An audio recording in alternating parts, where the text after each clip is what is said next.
नमस्कार, मैं सुनील आप सभी का एजुकेशन प्रभा यूट्यूब चैनल पर हार्दिक स्वागत करता हूं। आप सभी को पता है जैसा कि रिसर्च अनुसंधान की प्रक्रिया चल रही है, अनुसंधान विषय के अंतर्गत पूरी सीरीज़ के अंतर्गत पूरी जितने भी सब टॉपिक हैं, सारी चीज़ों को समाहित इसमें किया गया है। मैंने पिछली कक्षा में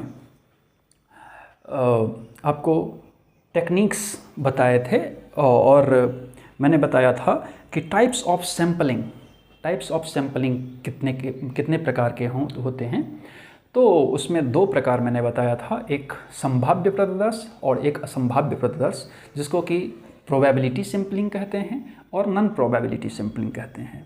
मैंने ये भी बताया था कि जो प्रोबेबिलिटी अर्थात संभाव्य प्रतिदर्श होते हैं उसको संभाव्यता प्रतिदर्श भी कहते हैं। तो वो जो प्रक्रियाएं होती हैं उसके अंतर्गत जो रैंडम सैम्पलिंग होते हैं उसके टेक्निक्स उसमें आते हैं। और अगर हम देखें कि रैंडम टेक्निक्स या रैंडम सैम्पलिंग में कुछ विधियों का सहारा लेकर के हमें आगे बढ़ना होता है, जिससे कि हमें रैंडमाइजेशन करने में आसानी होती है। तो उस विधियों को मैंने कल की कक्षा में बताया था। अगर आपने उस वीडियो को नहीं देखा है तो उसमें पूरा डिटेल रूप से उसको बताया गया है, आप उसको अवश्य देखें। अब आज जो रैंडम सैम्पलिंग टेक्निक्स जो है अर्थात यादृच्छिक प्रतिदर्श तकनीक। अब यादृच्छिक प्रतिदर्श तकनीक जो होते हैं उसमें मुख्य रूप से आप देखेंगे तो रैंडमाइजेशन में, रैंडम सैम्पलिंग में मुख्य रूप से 4 प्रकार होते हैं। मुख्य रूप से कुछ गौण प्रकार भी होते हैं, लेकिन मुख्य रूप से अगर आप देखेंगे तो 4 प्रकार होते हैं, जिसमें कि simple random sampling, stratified random sampling, area और क्लस्टर रैंडम सैम्पलिंग और सिस्टमैटिक रैंडम सैम्पलिंग। तो सिंपल रैंडम सैम्पलिंग को हम साधारण यादृच्छिक प्रतिदर्श के नाम से जानते हैं, जबकि जो स्ट्रेटिफाइड रैंडम सैम्पलिंग होते हैं उसको हम स्तरीकृत यादृच्छिक प्रतिदर्श के नाम से जानते हैं। वहीं एरिया और क्लस्टर सैम्पलिंग को हम क्षेत्र या गुच्छ यादृच्छिक प्रतिदर्श के नाम से जानते हैं। और फिर जो चौथा हमारा होता है सिस्टमैटिक रैंडम सैम्पलिंग, उसको हम व्यवस्थित यादृच्छिक प्रतिदर्श के रूप में जानते हैं। अब जैसा कि मैंने बताया कि इसके मुख्य रूप से 4 प्रकार होते हैं, गौण प्रकार भी होते हैं लेकिन मुख्य रूप से 4 प्रकार होते हैं। तो अब सबसे पहले हम इस सिंपल रैंडम सैम्पलिंग को देखेंगे कि सिंपल रैंडम सैम्पलिंग होता क्या है।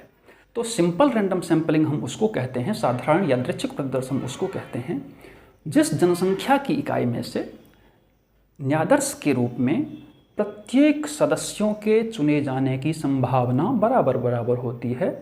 और दूसरी चीज़ कि वो सारे के सारे जो न्यादर्श या जनसंख्या के सदस्य होते हैं वो एक दूसरे से भिन्न हों, या फिर ऐसा कह सकते हैं कि उसमें वो अपने आप में स्वतंत्र हों। अब हम देखेंगे कि ये जब पहला देखेंगे कि बराबर बराबर संभावना,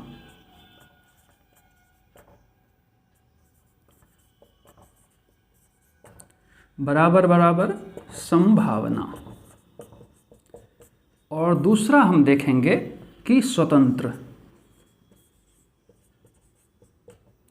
ये 2 क्राइटेरिया इस साधारण यादृच्छिक प्रतिदर्श में होना ही चाहिए, इसके बिना नहीं संभव है।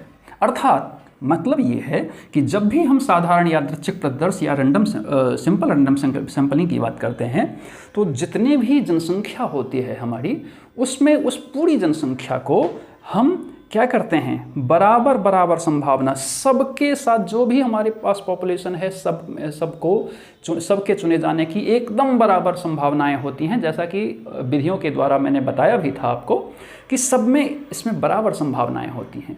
और दूसरी क्वालिटी इसमें होती है कि ये जो जितने भी सदस्य होते हैं वो एक दूसरे पर आश्रित ना हो, अर्थात ये अपने आप में सारे के सारे सदस्य स्वतंत्र हो, अर्थात किसी पर कोई डिपेंडेंसी नहीं हो। अर्थात अगर हम एक सदस्य को चुनते हैं तो ऐसा ना हो कि दूसरा सदस्य उससे प्रभावित हो जाए, ऐसा नहीं होना चाहिए। तो 2 क्राइटेरिया का होना इसमें सबसे ज़्यादा ज़रूरी होता है। अब जब ज़रूरी होता है तो मान लीजिए कि अगर हम सिंपल रैंडम सैम्पलिंग करते हैं, यहाँ पर पूरी जनसंख्या है, पूरी पॉपुलेशन है यहाँ पर। अब पॉपुलेशन में से हम क्या करते हैं, मान लीजिए कि यहाँ से भी कर दिए, यहाँ से भी, यहाँ से भी, यहाँ से भी, यहाँ से भी, जैसे कि मैंने बताया कि ये जब भी आप करेंगे तो ये आप क्या करेंगे कि प्रत्येक सदस्य के चुने जाने की संभावना बराबर बराबर होती है, तो हम प्रत्येक को लेंगे। तो जब हम प्रत्येक को लेंगे तो हम क्या करते हैं, किसी भी एक मेथड का चयन करते हैं, एक विधि का चयन करते हैं। उस विधि, मान लीजिए कि अगर हम लॉटरी विधि का चयन कर लिए, लॉटरी विधि का चयन कर लिए, तो प्रायः जितने भी प्रकार होंगे उसमें सब में हम लॉटरी विधि का ही चयन करेंगे। और उसमें से, उस जनसंख्या में से अगर मान लीजिए कि अगर ये 10,000 है, 10,000 है और मुझे कितना लेना है, 500 लेना है, तो 500 लेना है तो हम लॉटरी मेथड के द्वारा इसको ले लेंगे। हम दूसरा भी मेथड चुन सकते हैं, इसमें कोई बड़ी बात नहीं होती है। तो जब हम जनसंख्या ऐसा लेते हैं जिसमें कि सब अपने आप में स्वतंत्र होता है, अब जैसे मान लीजिए कि अगर हम लॉटरी मेथड के द्वारा ले लिए तो जनसंख्या, अब हम कैसे कहेंगे, अगर हम लॉटरी मेथड के द्वारा देखेंगे तो लॉटरी मेथड में क्या होता है कि हम सबको क्या करते हैं कि बराबर बराबर उसमें कुछ नंबर दे देते हैं। अगर मान लीजिए कि हम उसको नंबर अलॉट कर दिए, प्रत्येक छात्र को अगर हम नंबर अलॉट कर दिए, चलिए छोटी कक्षा के लिए हम मान लेते हैं 60 छात्र हैं, क्योंकि इसमें समझना आसान होगा।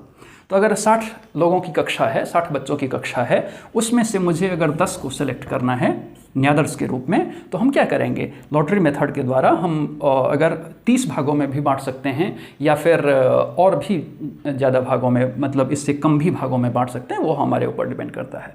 तो अगर मान लीजिए कि हम 30 ग्रुप बना लिए, तो 30 ग्रुप में प्रत्येक ग्रुप में 2-2 सदस्य हैं, और प्रत्येक ग्रुप में 2-2 सदस्य नहीं हैं। मान लीजिए कि इसमें से अगर 60 छात्र हैं, तो 60 छात्रों को हम क्या किए कि कुछ अंक, मान लीजिए कि उसका रोल नंबर लिख दिए प्रत्येक पुर्जी पर, और प्रत्येक समान पुर्जी पर लिख दिए, और लिखे जाने के बाद उसको हम एक बॉक्स में डाल दिए, एक बॉक्स में डाल दिए, और इस बॉक्स को हम क्या करते हैं कि हिला डुला देते हैं। इस बॉक्स को हमने हिला डुला दिया, और हिलाने डुलाने के बाद कोई एक बच्चा को हम ले लेंगे, उसकी आंख पर पट्टी बांध देंगे, और हिलाने डुलाने के बाद हम उसको कहेंगे कि इसमें से 10 पर्चियाँ निकाल लो। अब 10 पर्चियाँ वो निकाल लेगा, तो फिर जो भी वो पहली 10 पर्चियाँ निकालेगा, हम उस न्यादर्स को चयन कर लेंगे, बाकी को छोड़ देंगे। तो मुख्य रूप से इसमें हम अगर देखेंगे तो ये मुख्य रूप से 2 चीज़ें होती हैं सिंपल रैंडम सैंपलिंग में, कि एक तो बराबर बराबर, अब आप देखेंगे तो इसमें जो भी ये 60 छात्र हैं, आप देखेंगे तो सब की बराबर बराबर संभावना इसलिए होती है क्योंकि 1/60 1/60 की संभावना प्रत्येक सदस्यों के साथ होती है। अब 60 सदस्य में कौन आएगा और कौन नहीं आएगा कहना कठिन होता है, इसीलिए प्रत्येक 60 की संभावना उतनी ही तगड़ी होती है। इसीलिए अब जब हम मान लीजिए कि 60 में से एक पहली पर्ची हम निकाल लिए, तो वहाँ पर अब कितना बचेगा, 1/59। फिर उसी प्रकार से अगर हम 10वां पर्ची निकालेंगे तो वो वहाँ पर कितना रहेगा, तो वहाँ पर जब तक हम नहीं निकाले हैं तब तक 1/41 ऐसा कह सकते हैं, 1/41 जब तक हम नहीं निकाले हैं, वो निकाल लेंगे तो फिर उसका काम खत्म हो जाएगा। तो इस प्रकार से ये साधारण यादृच्छिक प्रतिदर्श में हम इस प्रकार से, अब जब हम स्वतंत्रता की बात देखेंगे तो प्रत्येक छात्र अपने आप में स्वतंत्र है और किसी पर कोई भी छात्र डिपेंडेंट नहीं है। तो जब डिपेंडेंसी उसमें नहीं होती है तो उसी को हम सिंपल रैंडम सैंपलिंग के नाम से जानते हैं। अब जब ये सिंपल रैंडम सैंपलिंग हो जाता है तो हम अब दूसरे प्रतिदर्श पर आते हैं, जो दूसरे क्रम का प्रतिदर्श है, जो कि आपके सामने लिखा हुआ है स्तरीकृत यादृच्छिक प्रतिदर्श या फिर स्ट्रेटिफाइड रैंडम सैंपलिंग। तो स्ट्रेटिफाइड रैंडम सैंपलिंग जैसे कि नाम से ही स्पष्ट है, तो इसको हम स्तरीकृत, ये स्तर में बांट देते हैं। यहाँ आप देखेंगे तो स्ट्राटा होता है, अर्थात ये स्ट्राटा होता है। अब ये इसको हम स्ट्राटा अर्थात कुछ भागों में हम इसको डिवाइड कर देते हैं। तो जब हम डिवाइड कर देते हैं तो इसको, अब मान लीजिए कि हम किस भागों में डिवाइड करेंगे, तो जब भी हम करने जाते हैं स्तरीकृत यादृच्छिक पद्धति या फिर स्ट्रेटिफाइड रैंडम सैंपलिंग जब भी हम करने जाते हैं तो हमें कुछ चीज़ों को देखना आवश्यक होता है। अब ये क्या चीज़ों को देखना आवश्यक होता है तो हम जानेंगे।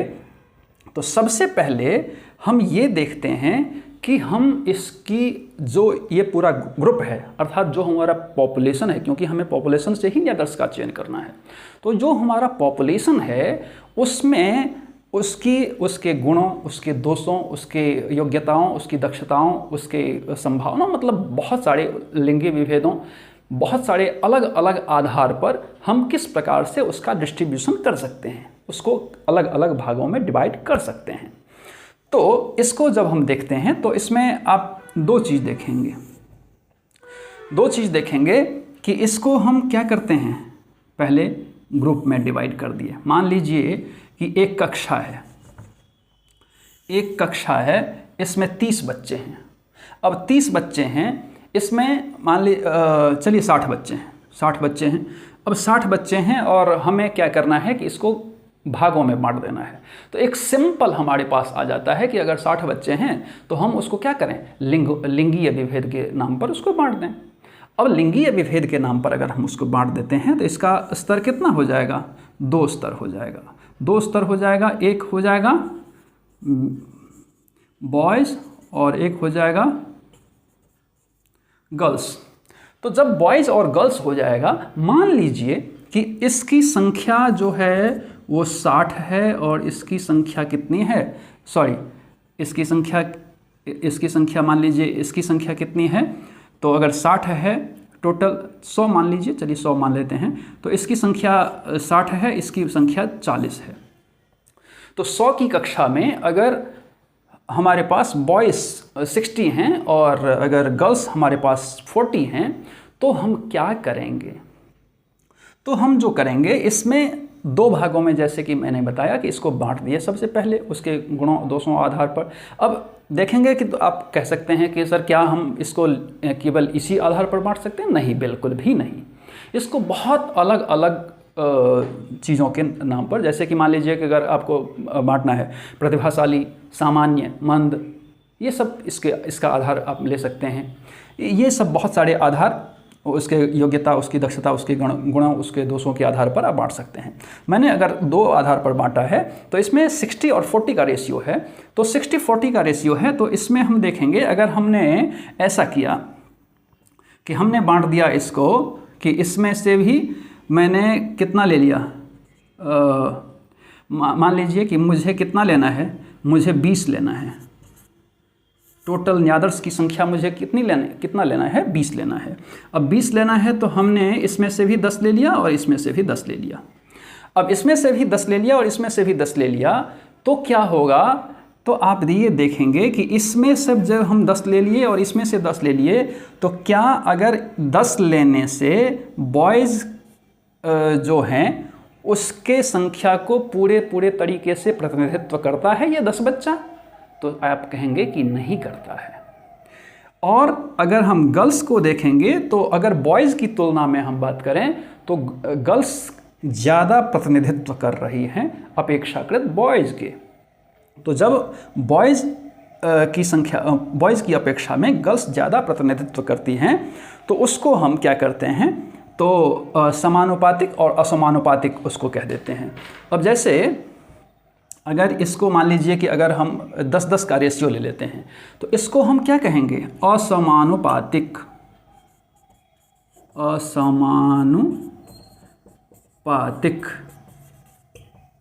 जिसको कि हम डिस्प्रपोर्शनेट कहते हैं और एक को प्रोपोर्शनेट कहते हैं। प्रोपोर्शनेट का अर्थ होता है कि समानुपात में, बिल्कुल समान अनुपात में अगर हम लेते हैं तो उसको समानुपातिक, और अगर हम समान अनुपात में नहीं लिए हैं तो वो असमानुपातिक होता है। तो जैसे कि अगर हम 10-10 को ले लिए हैं तो इसका बॉयज़ और गर्ल्स दोनों में समान रूप से हमने नहीं लिया है, क्योंकि दोनों का अलग अलग प्रतिनिधित्व करने वाली है, तो इसलिए ये असमानुपातिक हो गया, डिस्प्रपोर्शनेट हो गया। और अगर हम यहीं पर अगर क्या करते कि अगर मान लीजिए कि 10-10%, चूँकि ये कितना है 60 है और ये कितना है 40 है, तो अगर हम मान लीजिए कि इसका ये 6 ले लेते और इसका ये 4 ले लेते, ठीक है। या फिर ऐसा कर देते, अगर ऐसा करना है तो हम इसको 12 कर देंगे और इसको कितना कर देंगे, 8 कर देंगे। जो भी लें आप, इसको 6 कर सकते हैं, इसको 4 कर सकते हैं, जो भी आप लें वो। लेकिन अब हम जब यहाँ पर देखते हैं कि ये 60 है, ये 40 है, तो इसके अनुपात